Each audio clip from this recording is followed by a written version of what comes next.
I'm now all set, all prepared to invite the panelist who will be talking on the role of HR profession today. What has changed and where are we heading? Let me first invite our esteemed panelist, Mr. Akram Durrani, General Manager, Human Resources, Wateen Telecom. Faria Salahuddin, Head of Human Resources and OD, Pakistan and Iran, GlaxoSmithKline Pakistan Limited.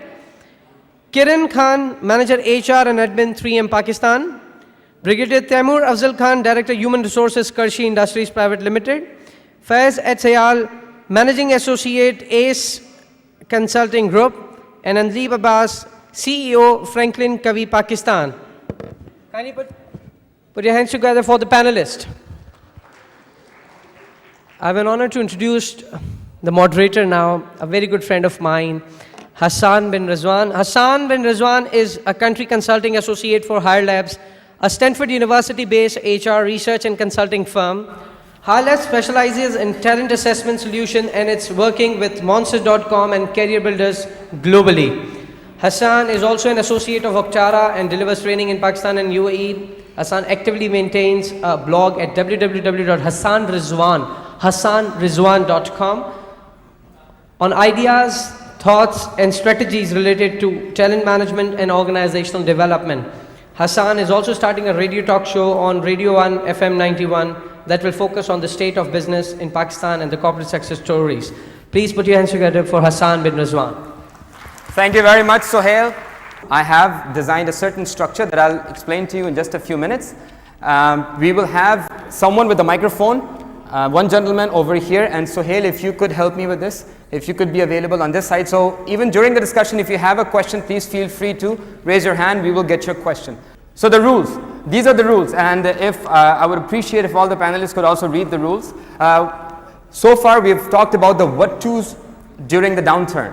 What we need to do during the downturn, what HR professionals need to do when business is not happening. I think the last hour is very important for us to now shift our discussion from what-tos to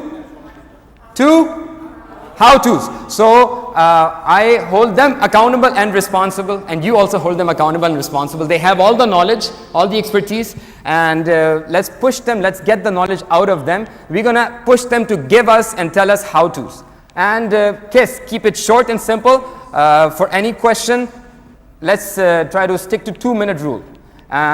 For audience, ask any questions you want at any time. The roadmap. So the role of HR today. What areas could HR focus on to either build its value or completely drop dead? These are the 4 areas that we will discuss. Poor communication, cutting back on T&D, famously known as T&D, training and development.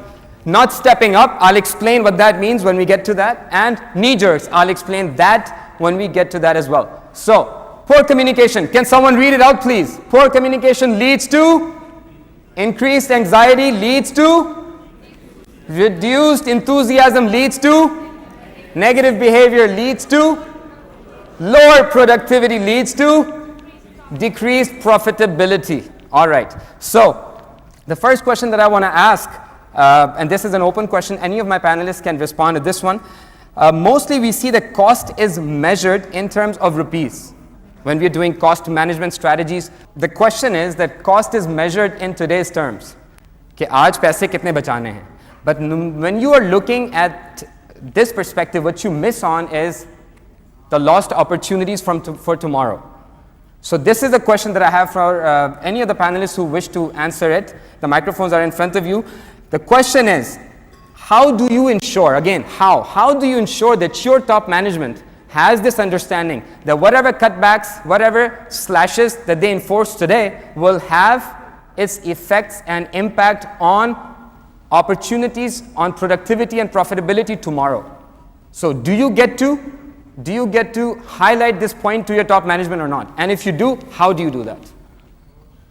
Any volunteers? Anybody can answer this. Generally, you see, we tend to see this recession as some kind of a monster which has fallen upon us from somewhere.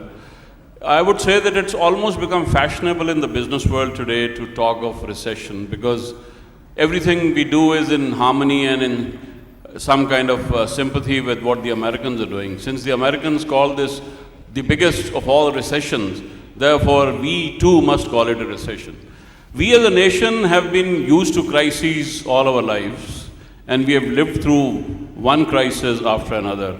To us, it is just like Ghalib said, "Ranj se khugar hua insaan to mit jata hai gham, mushkilein mujh pe padi itni ke aasan ho gayi." To us, this is just another crisis that has come, and it's been going on for the past nearly decade and a half. So number one, we must understand that this is not the monstrosity that we make it out to be. And here are opportunities even now wide open in front of us which can be utilized. And any company which has the vision and which also has the gusto and the enthusiasm and also the technological wherewithal can exploit this opportunity. I am right now consulting with a very small company which is at best medium size, which is growing phenomenally, and the person at the helm of affairs may seem very stubborn to a lot of people, but he's taken the challenge to make this crunch period, so-called crunch period, into an opportunity. And he says, let's plan for the long term. And he started planning for 2015, for 2020, and he has a whole set of products in front of him as to what he's going to launch. A couple of them have already been launched, 2 years down the road. While other people are cutting on hiring, we are hiring more and more people. In the last about 3 months, we have hired 20 top executives, and another lineup of about 10 executives is ready. So I think this world is for the brave, and those who can grab the opportunity will benefit, not in the short term, but even in the long term. And I personally feel that this recession is no different from the crisis that we have been going through during Pervez Musharraf's time, when at best, with all the concocted figures, the reserves did not go beyond $12 billion. And the fact that Karachi Stock Exchange did well for one particular year in 2002, that was made into something very huge.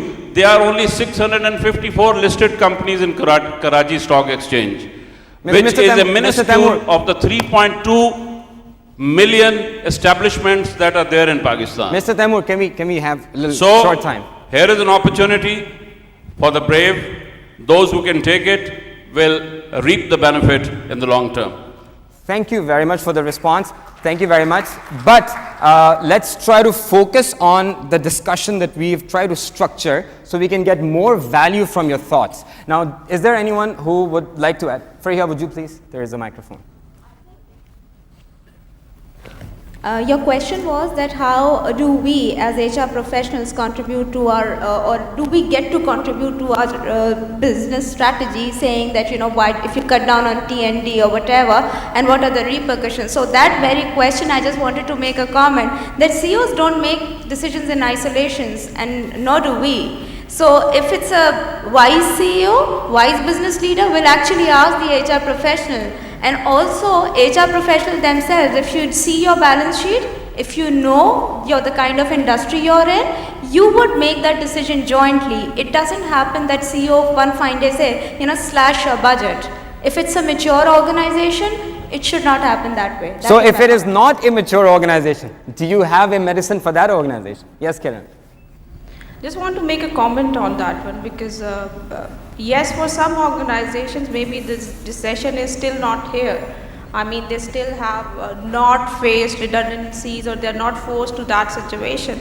I would quote here a practical example or something which happened at 3M, because we are a company who is a global company.